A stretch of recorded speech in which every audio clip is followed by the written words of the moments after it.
నమస్తే. కథ వినండికి స్వాగతం. మనం ఈరోజు విజయార్కే గారు రాసిన మిస్టరీ అనే కథను విందాం.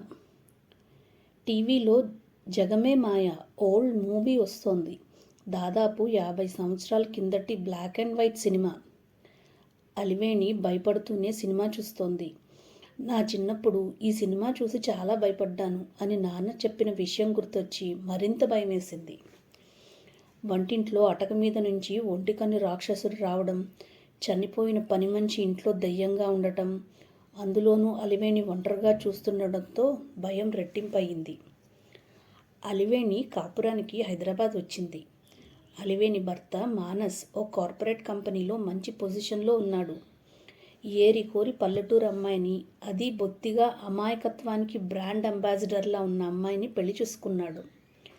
ఆమె తండ్రి అనారోగ్యంతో కాలం చేస్తే తెలిసిన బంధువుల ద్వారా కానీ కట్నం లేకుండా పెళ్లి చేసుకుంటానని ముందుకు వచ్చి పెళ్లి చేసుకున్నాడు మానస్. ఒక అనాథకు జీవితాన్ని ఇస్తున్నాడని అతని ఆదర్శ హృదయాన్ని అందరూ మెచ్చుకున్నారు. అపార్ట్మెంట్ వాతావరణం కొత్త, అందులోనూ అడుగు బయట పెట్టే అలవాటు లేదు. అపార్ట్మెంట్లో ఎవ్వరూ అలా బయటకు తొంగి చూడరు. భర్త ఆఫీస్కు వెళ్ళగానే తలుపులు వేసుకుని పని చేసుకుంటూ లేదా టీవీ చూసుకుంటూ కాలక్షేపం చేస్తుంది. ఆఫీస్లో పని ఒత్తిడి అంటూ భర్త ఈ మధ్య ఆఫీస్ నుంచి లేటుగా రావడంతో ఆ భయం, ఒంటరితనం మరింత పెరిగాయి. తండ్రి మరణంతో పుట్టిన ఊరితో బంధం తెగిపోయింది. వాట్సాప్ వాసనలు ఇంకా తగల్లేదు. ఫేస్బుక్ అంటే నోట్బుక్ అనుకుంటుంది. అలివేణికి ఈ మధ్య పీడకలలు వస్తున్నాయి. అవి పీడకలలు కావు, నిజాలు అని కూడా తెలియని అమాయకత్వం. ఎవరో తనను వెంటాడుతున్నట్టు, ఎవరో ఈ ఇంట్లోనే ఉండి తనను గమనిస్తున్నట్టు అనిపిస్తోంది. ఈలోగా అలివేణి అంటూ ఎవరో గట్టిగా పిలిచారు. ఆ గొంతు కొన్ని వేల మందిలో ఉన్నా గుర్తుపట్టగలదు. తన భర్త మానస్ గొంతు అది. ఆ గొంతు తన పడగ్గదిలో నుంచి వినిపిస్తున్నట్లు అనిపించింది. ఆఫీస్ పని మీద వేరే ఊరు వెళ్ళిన భర్త పడగ్గదిలో ఎలా ఉంటాడు? పడగ్గదిలో పరుగెత్తింది. పడగ్గది అంతా గాలించింది. ఈసారి హాల్లో నుంచి మరి కాస్త గట్టిగా వినిపించింది, అలివేణి ఎక్కడున్నావు అంటూ. హాల్లోకి పరిగెత్తింది. అక్కడెవ్వరూ లేరు. టీవీలో దయ్యం రూపంలో ఉన్న పని మనిషి భయపెడుతున్న సన్నివేశం. వెంటనే భయంతో టీవీ కట్టేసింది. ఈ విషయం ఎవరికి చెప్పాలి? ఇరుగు పొరుగుతో పరిచయం లేదు. ఎవరికీ పలకరించే తీరిక లేదు. వెంటనే భర్తకు ఫోన్ చేద్దామని ఫోన్ కోసం టీవీ ముందున్న టీపాయ్ దగ్గరికి వెళ్లేలోగా టీవీ ఒక్కసారిగా ఆన్ అయింది. ఛానల్స్ వాటంతట అవే మారుతున్నాయి. అలివేణి గొంతు తడారిపోయింది. మొహమంతా చెమట్లు.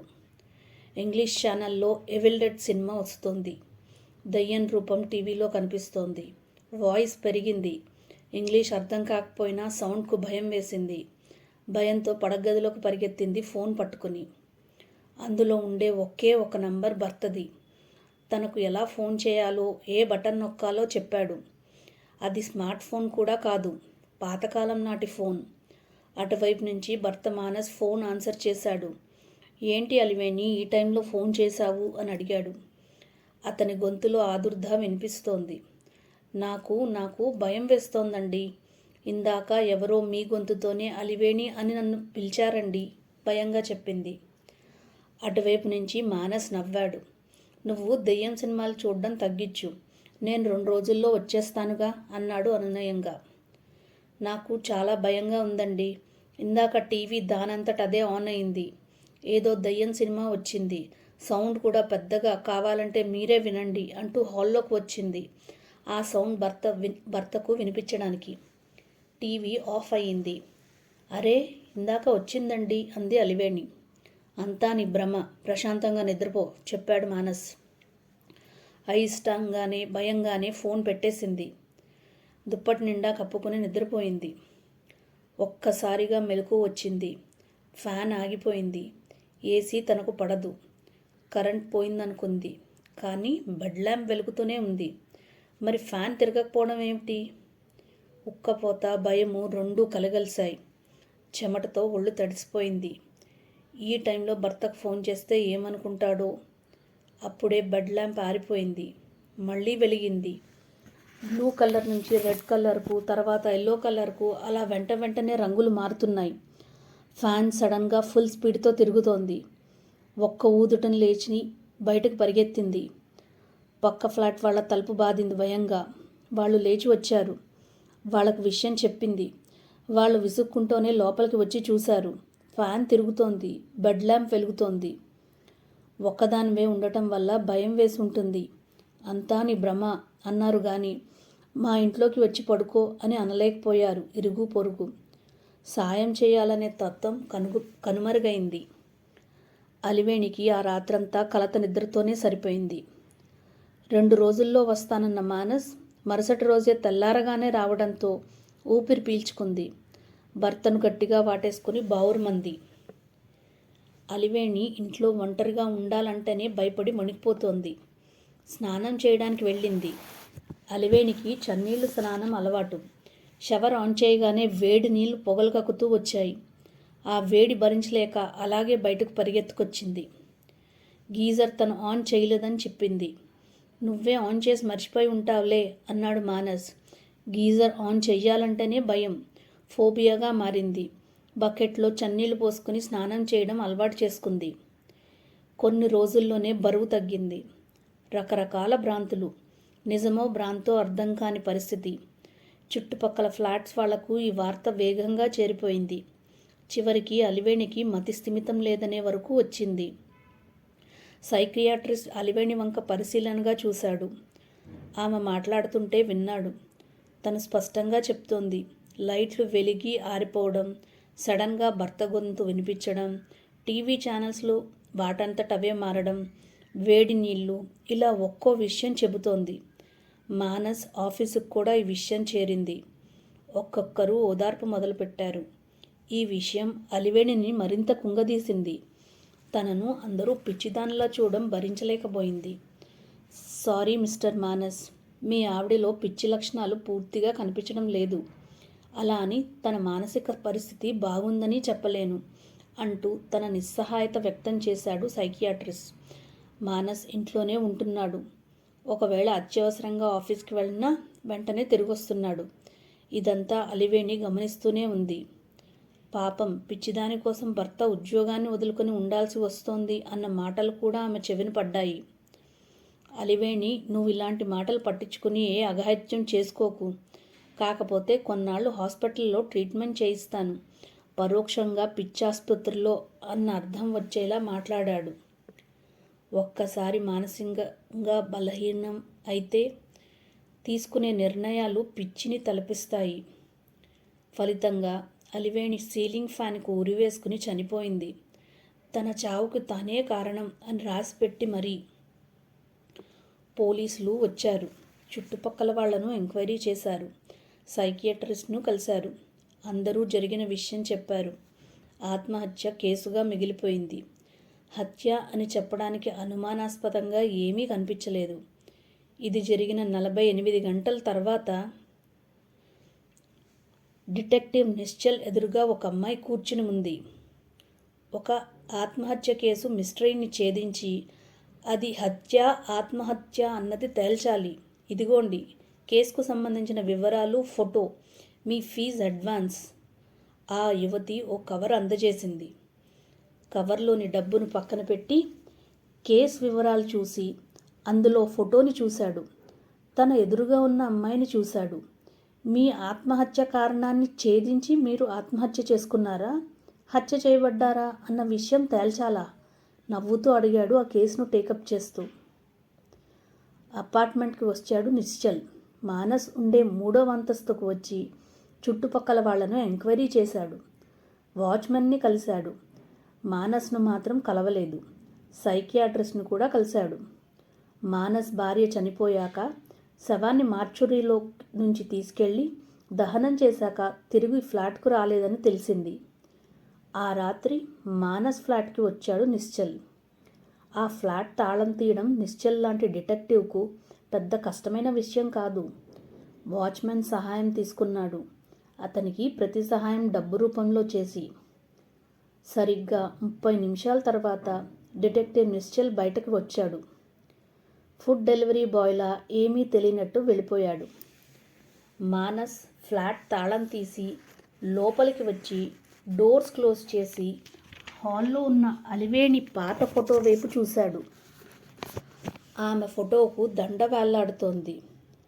పడగదిలోకి వెళ్ళాడు. మంచం పక్కనే తను అలివేణి దిగిన ఫోటో. ఆ ఫోటోని బోర్లా పడుకోబెట్టాడు. వెల్లకిలా పడుకుని సీలింగ్ ఫ్యాన్ వైపు చూశాడు. చాలా రెస్ట్లెస్గా ఉన్నాడు. దానికి కారణం భార్య ఆత్మహత్య కాదు, భార్య చనిపోవడం కాదు, చనిపోయిన భార్యకు తనకు ఫోన్ చేయడం. 2 గంటల తర్వాత తను బార్ నుంచి తిరిగి వస్తుండగా వచ్చిన ఫోన్ కాల్. మానస్ బార్ నుంచి బయలుదేరి 5 నిమిషాలు అయ్యింది. మెయిన్ రోడ్డు మీద పోలీసులు డ్రంక్ అండ్ డ్రైవ్ టెస్ట్ చేస్తున్నారని అడ్డదారిలో మట్టి రోడ్డు నుంచి వెళ్తున్నాడు. అప్పుడే అతని మొబైల్ రింగ్ అయింది. ఎక్కడున్నారండి? నాకు ఇంట్లో ఒక్కరితోనే ఉండాలంటే భయం వేస్తోంది అన్న మాటలు విని షాక్తో సడన్ బ్రేక్ వేశాడు. తాగిన మత్తు వదిలింది. భయం తాలూకా మత్తు మొదలైంది. ఆ గొంతు తన భార్య అలివేణిదే. అడ్డదారి కాబట్టి బతికిపోయాడు. లేకపోతే సడన్గా బ్రేక్ వేసినందుకు యాక్సిడెంట్ జరిగేది. ఎవరు నువ్వు? గొంతు పెగుల్చుకుని మరీ అడిగాడు. నేనండి, మీ అలివేణిని. అయినా మెయిన్ రోడ్ మీద నుంచి కాకుండా ఇలా అడ్డదారిలో వస్తున్నారు. మధ్యలో శ్మశానం కూడా ఉంది, మర్చిపోయారా? అక్కడే నన్ను దహనం చేశారు. ఒక్క క్షణం గుండె కొట్టుకోవడం ఆగిన ఫీలింగ్. తను ఆ విషయాన్ని మర్చిపోయాడు. అయినా తను ఈ దారిలో వెళ్తున్నట్టు అలివేణికి ఎలా తెలుసు? ఛా ఛా అలివేణి చనిపోయిందిగా. తల దిమ్మగా అనిపించింది. కారుని వెనక్కి తిప్పాలనుకున్నాడు. కానీ ఈ ఫోన్ మిస్టరీ తేలాలంటే ఇప్పుడు తను అర్జెంటుగా ఆ రూట్లోనే వెళ్ళాలి. తన భార్య దహనం చేసిన చోటుకి. కారు శ్మశానం గేటు ముందు ఆగింది. భయం కన్నా ప్రమాదకరమైన టెన్షన్. భార్యను దహనం చేసిన చోటుకు వెళ్ళాడు. ఇంకా అక్కడ బూడిద కనిపిస్తోంది. ఆ బూడిదలో భార్య మెట్టలు కనిపించాయి. ఒళ్ళు జలధరించినట్టయింది. వేగంగా వెనక్కి తిరిగి వచ్చి కారులో కూర్చుని కార్ స్టార్ట్ చేసి యథాలాపంగా భార్యను దహనం చేసిన వైపు చూసి ఉలిక్కిపడ్డాడు. అక్కడ అలివేణి నిలబడి తన వైపే చూస్తోంది. కుడిపాదం యాక్సిలేటర్ మీద బలంగా పడింది. ఈ పిచ్చి ఆలోచనల నుంచి బయటపడాలంటే ముందు స్నానం చేయాలి. బాత్రూంలోకి నడిచాడు. షవర్ తిప్పాడు. ఊహించని విధంగా వేడి నీళ్లు మరుగుతో గీజర్ పాయింట్ దగ్గర రెడ్ లైట్. గీజర్ ఎవరు వేశారు? వెంటనే పడగదిలోకి వచ్చాడు. ఒక్కసారిగా లైట్లు ఆరిపోయాయి. ఫ్యాన్ స్పీడ్గా తిరుగుతూనే ఉంది. మొదటిసారి అతనికి భయం పరిచయమైంది. ఇన్నాళ్ళు భయపెట్టిన అతనికి భయం మొదలైంది. వెంటనే హాల్లోకి పరిగెత్తుకు వచ్చాడు. హాల్లో లైట్లు ఆరిపోయాయి.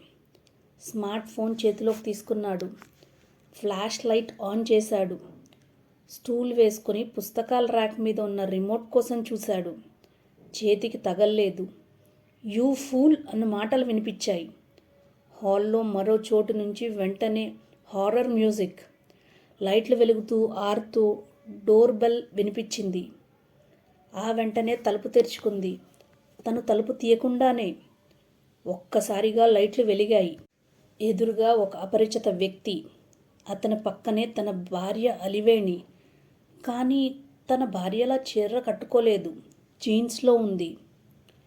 మీరు వెతుకుతున్న రిమోట్ అక్కడ లేదు మిస్టర్ మానస్. మీ భార్యను ఆత్మహత్య చేసుకునేలా ప్రేరేపించినందుకు మిమ్మల్ని అరెస్ట్ చేయడానికి పోలీసులు వచ్చారు. బై నా పేరు నిశ్చల్, డిటెక్టివ్ నిశ్చల్. బాగా డబ్బున్న అమ్మాయి పరిచయం కావడంతో నీ భార్యను వదిలించుకోవడానికి మైండ్ గేమ్ మొదలుపెట్టావు. మానవాళికి మంచి చేయడానికి, సాంకేతికంగా అభివృద్ధి చెందడానికి కనిపెట్టిన టెక్నాలజీని స్వార్థానికి, నేరానికి వాడుకున్నావు. నీ భార్య అమాయకత్వాన్ని, టెక్నాలజీ పట్ల నాలెడ్జ్ లేకపోవడాన్ని ఆసరాగా చేసుకుని ఆమెకు తెలియకుండా స్మార్ట్ గ్యాజెట్స్ ఉపయోగించావు. వాటి సహాయంతో ఆమెని భయభ్రాంతులకు గురిచేశావు.